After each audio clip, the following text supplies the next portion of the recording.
Hi, everybody. This is Dee Dee Russell with WeddingVenueOwners.com and the Wedding Venue Owners and Managers community on Facebook. If you're not a member, please find us and join us. We would love to have you there. And today, I am even nerdier than usual because one of my favorite TikTokers in the whole world, and we're talking even more than those crystal TikToks that I accidentally get sucked into and watch for like 3 hours before I know what happened. Even more wow than that, Kristin Voss with Kendall Point near San Antonio, Texas, Bourne, Texas, if I'm saying that right. You're not, and you know what? They will tell you apart. It's Bernie. Oh, well, I know. Okay. I would have never, not even in 20 guesses. I could have tortured that name in like 75 different ways before I ever got to Bernie, but Bernie's cute. I love it. Yeah. Right outside of San Antonio. So, welcome, Kristin. Thank you so much for joining us today. I'm nerded out too. I'm excited. Okay. So, Kristin, you have a stunning wedding venue. Thank you. You are a wedding venue owner. Yes. You are a chaos wrangler for, you work with clients for what, 10 to 12 months, typically. Yeah. Sometimes longer. Yes. And 100 to 250 wedding guests. Up to 400. Whoo, even better. Yeah. Texas weather. Yeah. That's a fun one. Throw that one in the mixing bowl and mix that up. Managing an online presence, website, social media. These are all a lot of things. There are a lot of things. Sometimes I'm mom too, Oh yeah. Don't forget that. Well, wedding venue owners don't have a personal life. No. What is that? Yes, I'm supposed to be available and on call 24/7. I'm kind of like an open heart surgeon sometimes. That's right. The urgency at that 2 a.m. when I need to ask you a question. Let's just get into it. Let's get into it. So when we look on the outside looking in at a stunning wedding venue like Kendall Point, we see all the end results. We see those beautiful ceremonies and I still get a little nerdy tear in the eye every single time. No matter how many weddings I've managed or been to or whatever, I still, even if they were really mean, I still get choked up at every wedding ceremony a little bit. And I get excited when you're there, but there's a lot of blood, sweat, and tears that goes into the process before you ever get to that moment. So could you share a little bit about how Kendall Point came to be? And some of the things that maybe those looking at your beautiful social media and see all the beautiful end results may not realize about what it's like to run such a high volume wedding venue. I started with a lot of prayers, a lot of answered prayers. And sometimes I wish some of those prayers wouldn't have been answered, but I don't think we would have been as successful as we are without a lot of the pain in the beginning. Born and raised here in Boerne, went to college, moved to New Orleans right after college. That was during a recession. So it was hard to get a job. We moved to New Orleans, fell in love with the history, fell in love with the architecture. And we didn't live far from a historic home. And so one day we had gone to visit, we scheduled a tour, whatever, they were having a wedding. And I thought, okay, this is it. I've got to get back to Texas. Like, I love New Orleans, but I can't spend my life here because I liked it too much and it didn't like me. So I was born and raised on this property. It's almost 400 acres. My parents still live here, my brother, my uncle. So it's like a big ranch.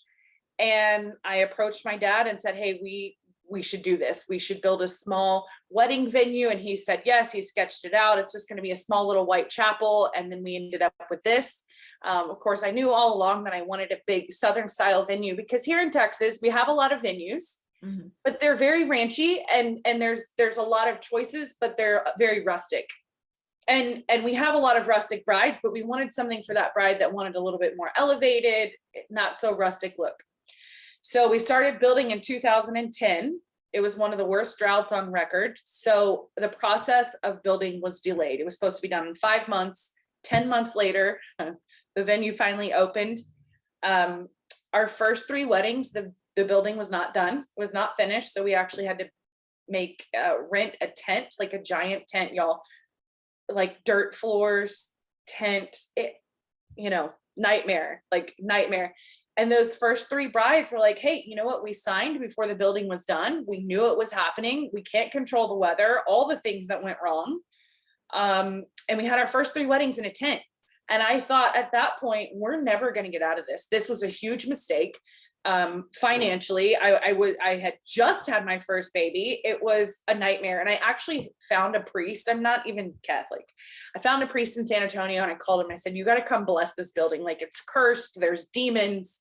And he did. And he like sprinkled the water and blessed it and prayed on it.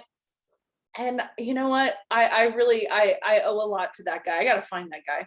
I think we all want to find that guy. Now we're like, who is this magic guy? We maybe all need the blessing of the venue. That needs to be a thing, the blessing of the venue, and you know, to help kind of pull you out of. But I do want to kind of just stop in this moment and let everyone that's watching think for a moment. Think about all those things. It's a little fun to hear. And like, we know that things got better because we've all, you know, a lot of us have seen the venue and all of that. And we know your great success, but imagine being in that moment. You know, it's not done when you think it's going to be done. You're so horrified that you're going to ruin someone's entire life because, you know, if you mess up a birthday party, they've got one next year, you know. But a wedding is different. And the stress that a venue owner and the vendors feel with a wedding is something so overwhelming and tremendous. And then to have just had your first baby and to kind of be going through all this self-doubt, I think that's what it is. When you had those moments of self-doubt, they were so much bigger than you. You turned to faith, you know, because I can't even describe what that feeling feels like. I think in weddings, we go through that from time to time, but to have a venue riding on your shoulders and all of that liability and all of that cost and all of that risk in that moment, that must have been terrifying. It was terrifying. It was. I didn't come from the events world. I was fresh out of college. I didn't know weddings. I didn't know events. Honestly, I mean, and I think the first, 6 months of brides would say, man, I totally winged it, but I nailed it. And I learned what not to do. That's like for sure. I may not learn what to do, but I definitely learned what not to do.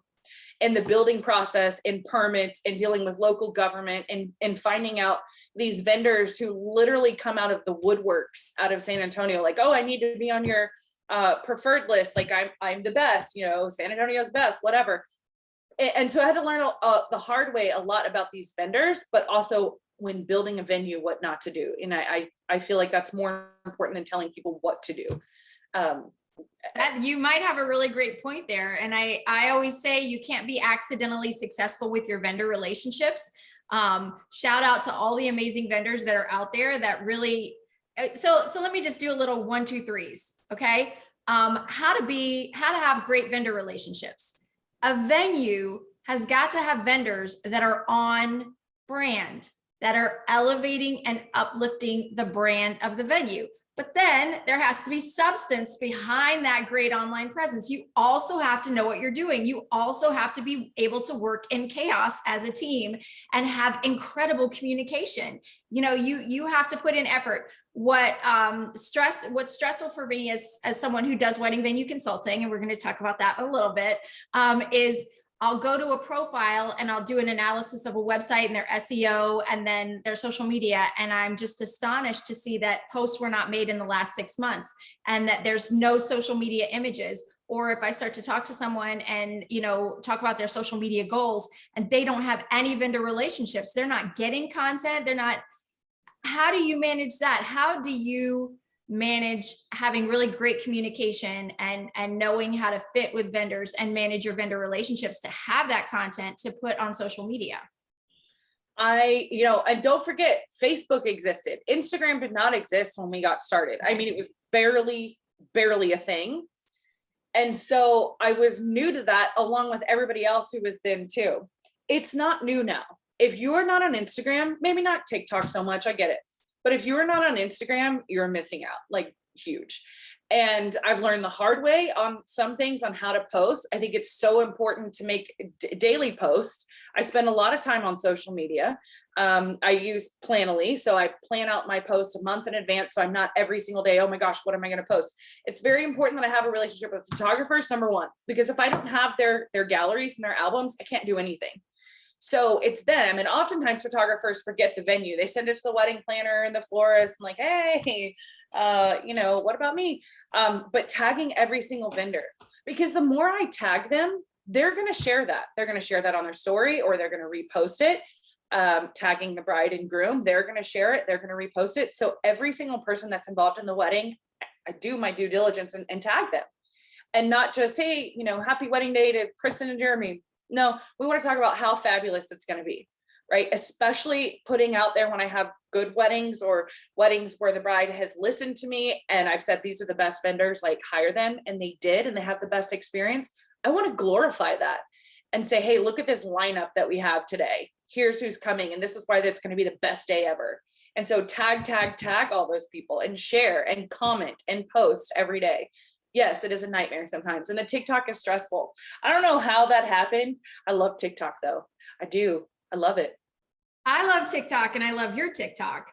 And I think, so let's just, let's ask from the perspective, let's ask from the couple's perspective, the engaged couple's perspective, and then the vendor or the other venue owner's perspective. So on one hand, how do we convey that we want to share and celebrate along with the couples, that we want to share parts of their wedding, that we want to share some of that content and do it respectfully? And then for other venue owners, how do they, how do they understand how to really manage that content? Because like I said, I would say, and I'm in about 200 to 300 wedding websites, and then I immediately look at their social media.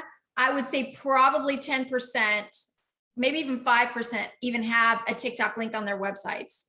And then, not really utilizing that, but then not even keeping up their social media. So is it valuable? Share with us from the couple's perspective, how you kind of communicate that we're sharing this online piece. And then from the venue owners that are like, well, we'll just pay a big third-party wedding website, or we'll just, pay $25,000 a year for some, because we don't want to manage the content, or it's not even that important anyway. It doesn't result in bookings.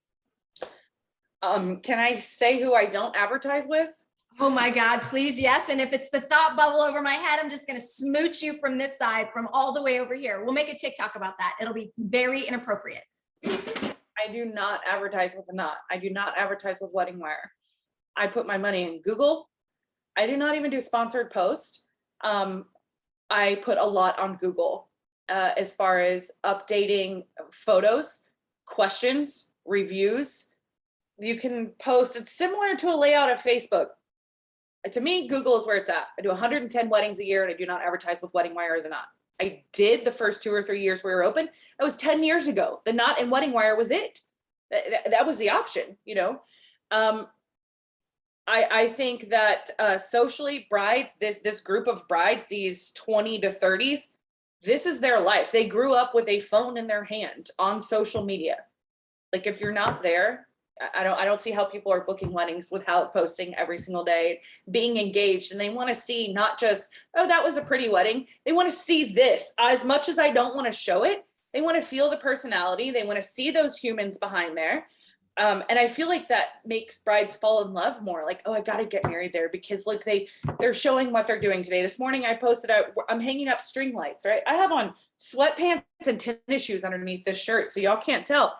I'm hanging up string lights. I forgot to plug in the freaking bulbs all the way. I put that on Instagram. Why? Because people want to see it. Like, hey, I'm human. It's not just 50 employees here. It's 3 of us doing this. And these small venue owners, like, you got to get out there and show yourself. They want that warm connection. They want to know who it is. And you're right, because what is one of the biggest differences between you and a corporate banquet space?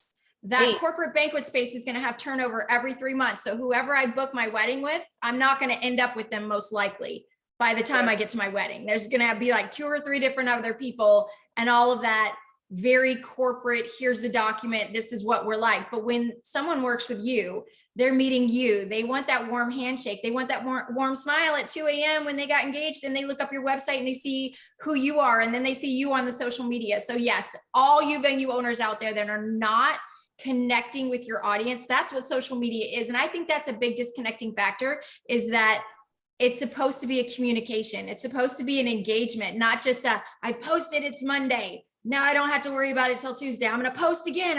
I know I need to post it at 10 a.m. and 11 o'clock tonight. And I'm going to post those things and then I'll be done.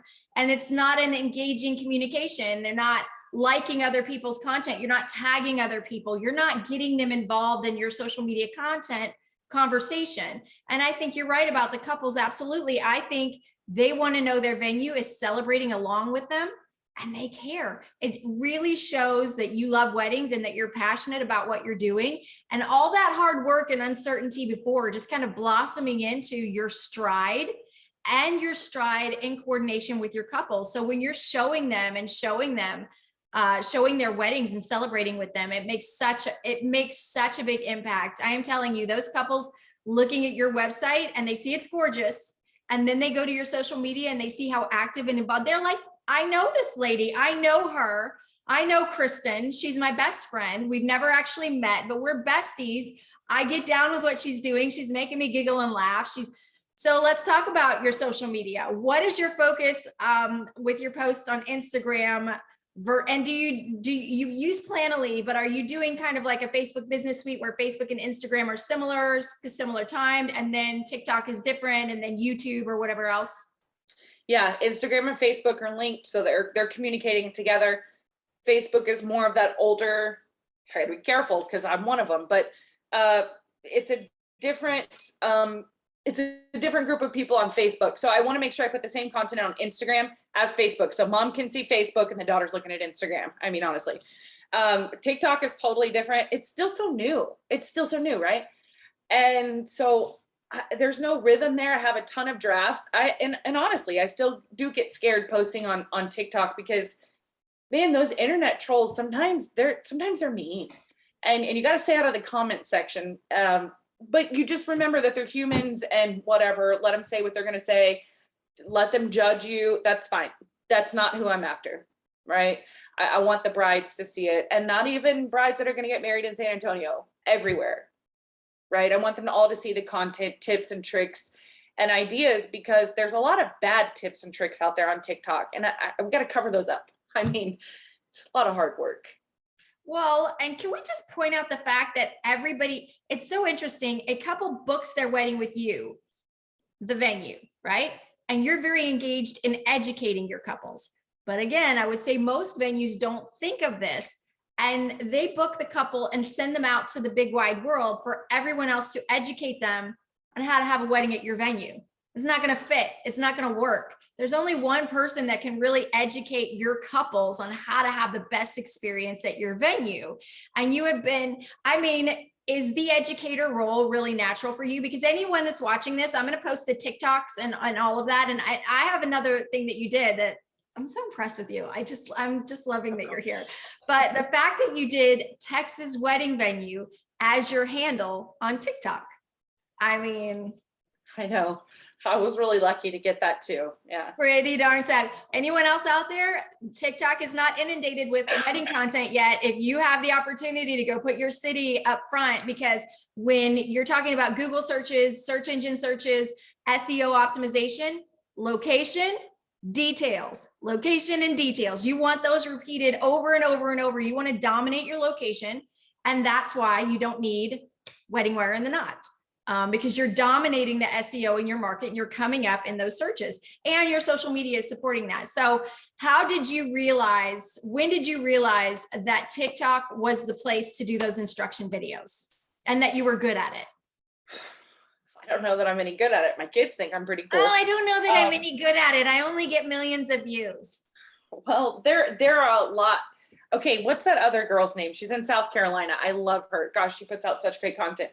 Same thing though, it's more for her venue, right? So I don't know when I realized I was good at it, but I do love educating brides, and I wish that I have to remind myself that it's a new bride every single weekend, so excuse me, it's hard to like, okay, I've already posted that. Well, yeah, that was 9 months ago. This is a whole new set of brides now. So like you can touch on that and just hammer that in. Like if you find one that's successful, I go hard on it. Absolutely. And TikTok is giving us what Facebook gave us 15 years ago, the faucet on full blast. I know it won't last forever. They'll start to give us a trickle and want more of our ad dollars eventually. But for right now, it's running with scissors. You are literally able to just run with your cool creative ideas and get so much visibility. They are giving you tons of views to your audience. And those hashtags are very important. Hashtags on Instagram and Facebook, sure. But on TikTok, don't forget, one thing I notice is when I get called in to do an analysis on someone's social media because somebody else has been running it, but they're not converting leads and leads are not coming in, and they say, hey, Dee Dee, come check it out. One thing I notice that blows my mind is that these professional social media supporters aren't using hashtags at all, and they're not putting the location in any of the posts. What I want to see in your post is, especially Facebook and Instagram, is location and your links to your website and your contact us information. And TikTok's a little different. You have limited space there, but you can put hashtags in there, and you can put your website in there. It won't link directly. You can put your link tree in there. You can, have all of those ways for someone to contact you. But it's interesting to me that with all that information going out there, people forget, oh, I have to tell them how to contact, where I am and how to contact me. Right. Yes. There's a lot of things to remember. And I think that's where people feel the pressure. They're like, oh, forget it. I can't do all this. I can't remember it. You just got to start. And there's no shame in outsourcing that. So, training someone on your team or getting training yourself. And speaking of training, so wedding venue owners, I think I'm going to make a bold prediction, are really on the cusp of changing the way the wedding industry works. I think they're seeing through the BS of wedding wire in the knot, and they're realizing that these big third-party companies came and harvested all the value from right out from our wedding venues, took all the power and the ability to guide their local markets, to guide their local standards of practice and policies. And these venue owners, we're busy running their venue. And so a lot of that power, just like without even noticing, before you noticed it, it all went over there. They have the client portals. They have the little wedding websites the couples love to create. Why shouldn't that be on your website? Why would that be on someone else's website? Why give them all of that value? And the educating should be with your wedding venue. The wedding planning should be with your wedding venue. All of those tips and tools and that great SEO should go back to the venue owner. So my bold prediction is that venue owners are going to start working together a lot more. This is why we have the wedding venue owners working vacations. This is one of the reasons we're going to San Antonio. We get to meet Kristin in person, and we will be learning directly from Kristin some of those best tips and practices on maybe how we could get 1 million views in a video. Maybe I'll do a TikTok with Kristin. We totally should. Oh my God, I would die. I'm not even alive right now. I'm totally dead because I just had the thought. And now I was like, that would be amazing. Okay, calm down. Back to being cool. Okay. So we will be in San Antonio. We will be learning directly from you. We will be having an amazing time touring Kendall Point, which is stunning and beautiful. And you dropped that bomb number earlier, 110 weddings. That is not for the faint of heart. I am working with some wedding venues that are not getting past six weddings a year, and they were struggling. So that's a lot of work to do when you're in 2 weddings or 6. We got a lot of work to do. So to have the opportunity to come to San Antonio to meet you at the Wedding Venue Owners Working Vacation and connect with you is amazing. But also, I do believe, rumor has it, that maybe, just maybe, Kristin Voss, the Kristin Voss, might be considering educating and helping educate wedding venue owners and providing consulting support on social media best practices, wedding venue best practices. What could be better than someone like Kristin, who understands that moment of total panic and fear and pulls her ish together and says, you know what, I'm a fighter and I'm going to do this. And we're going to overcome these challenges to create this, one of the most successful wedding venues in the country. And absolutely, that is true. That is a fact, because not only in a very challenging market, Texas is second only to California in volume per year. And I believe it's 150,000 weddings a year. And those wedding venues are popping up over and over again. It's a very competitive market. To stand out in Texas near San Antonio is absolutely I mean, awards and kudos to you, because that is a challenge in and of itself. But then to also create this amazing online presence that really is a go-to education guide for wedding venues, not just for your couples, you know, wedding venues following you, seeing this amazing accomplishments you've had is tremendous. And for you to consider educating other venue owners is, I mean, That's I might huge. get a little emotional with that. That's pretty awesome. That's huge. And yeah, I would love to. I would love to share, like I said, sometimes what not to do. And a lot of how-tos. I think maybe that is I like to teach people how to play fantasy football. I'm pretty sure I can teach them how to run a wedding venue, and I would love to. Oh my God, you should have said that first. We could have ended the video after that, because 20 something years of people trying to force fantasy football on me. And as a Texas girl, you know, I mastered in football, as we all did in high school. That's what we had to do. You had to know.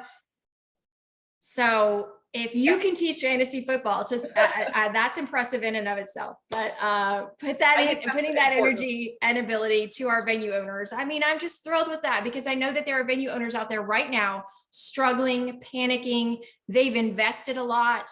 They had such great hopes and dreams. This is their retirement. This is and it's not just for them, it's for the community. It's for the local wedding economy that depends on successful venues to thrive and grow. Because for every wedding that you have 110 a year, 10 vendors, just because I like easy math, that's thousands of jobs you're creating in that market for one wedding venue.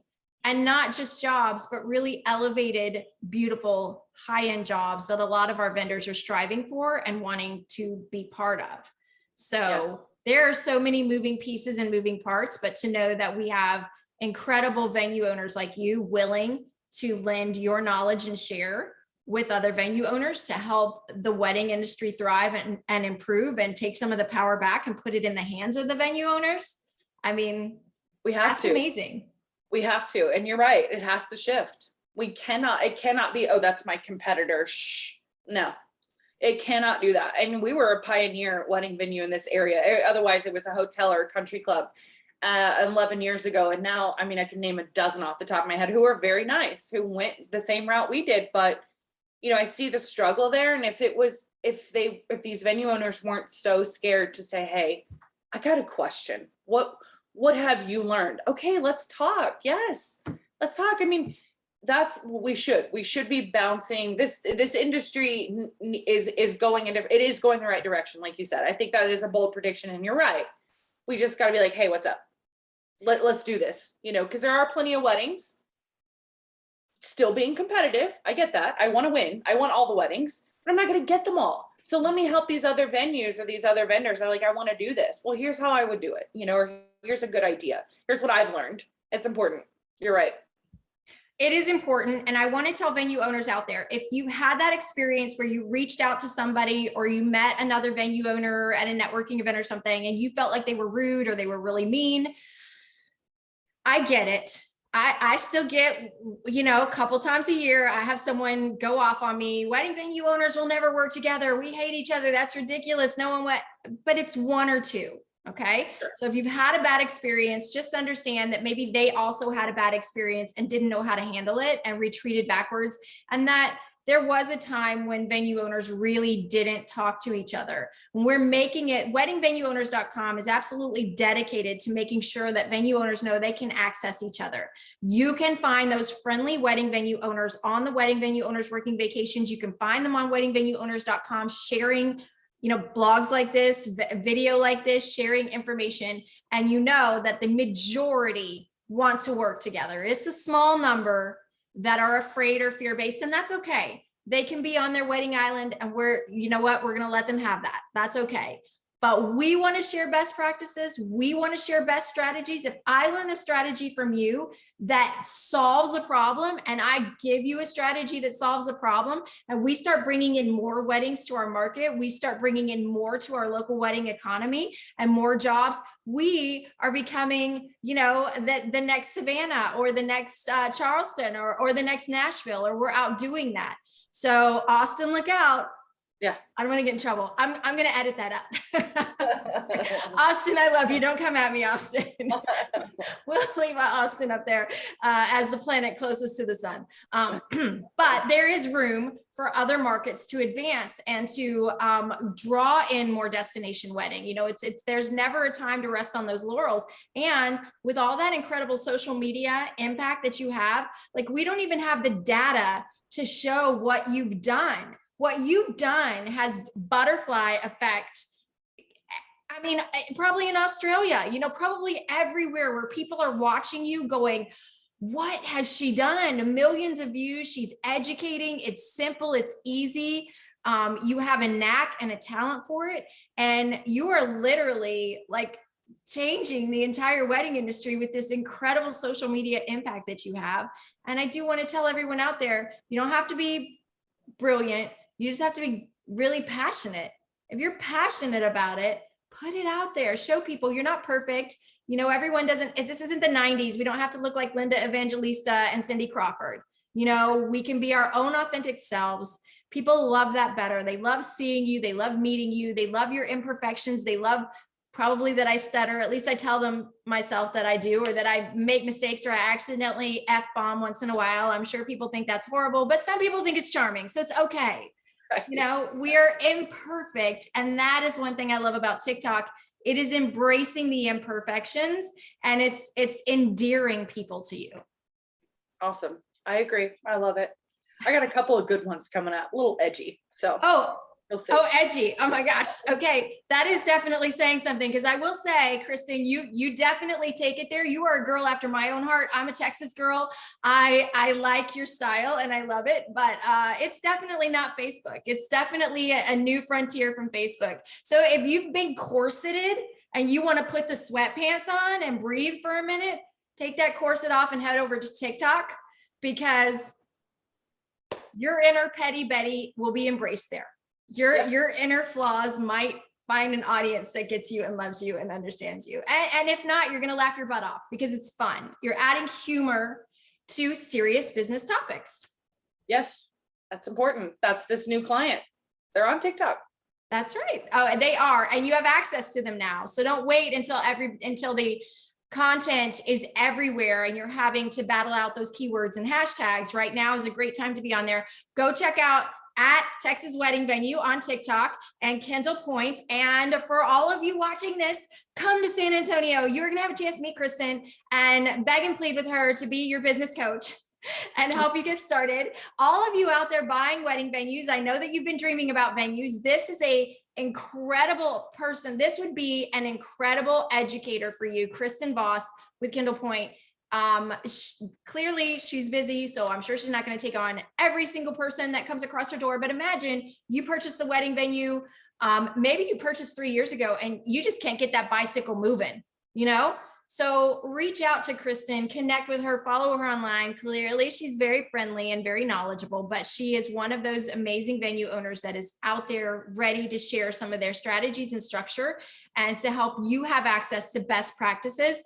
The best wedding education you can get is directly from successful wedding venue owners. Let's keep it in the family. Let's keep that great information flowing around. You know, connect with a coach that understands what it's like to live the venue owner life. Yeah, for sure. Awesome. That was great. All right, Kristin. Well, I can't believe that we're going to get to see you in San Antonio in October.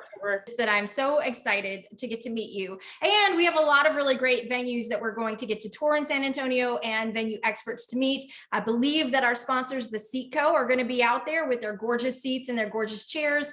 If you have ugly chairs at your venue, don't make me cry sad tears, sad, nerdy wedding tears when I go to your social media and I see a beautiful wedding and you have those $1.99 chairs and it makes me very sad.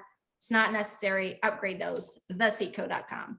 All right, so I'm going to put all the information in here for you to connect with Kristin, for you to follow her on social media. Please comment on her posts and say, hey, this is how I found you, or I love your social media. If you've never commented, but you followed Kristin, comment, let her know. Show her that you're out there watching and appreciating all the hard work that she does. Because sometimes you just get so in the moment of creating content that, you know, it's nice to have a colleague say, man, I love your content, or you're inspiring me to be more active or be in front of the camera.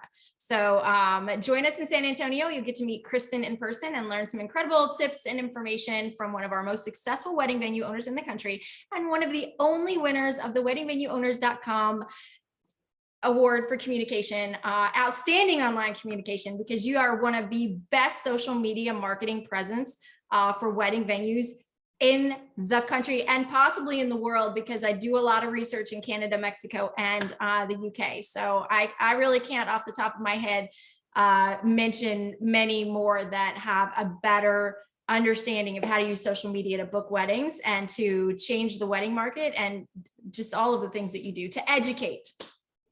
I love it. I'm so happy. I can't wait. Okay, we're gonna have margaritas when y'all come.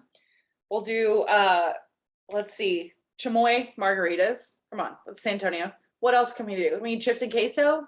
We'll do all the Texas thing, definitely. All right, Kristin, thank you so much for taking time with us today. Please reach out to Kristin. Like I said, I'm going to share all the information here, and you're going to get to meet her in San Antonio. And I can't wait to meet you in person and do some TikToks with you. And I will be following along because you are amazing. Thank you for all that you do, for being willing to share, and for being one of the most amazing wedding venue owners in the world that is sharing your knowledge and supporting your colleagues. And just on behalf of everyone in the wedding industry, I just want to say we appreciate you. Thank you, Dee Dee. I'm so Awesome. excited. All right. Bye, guys. Bye.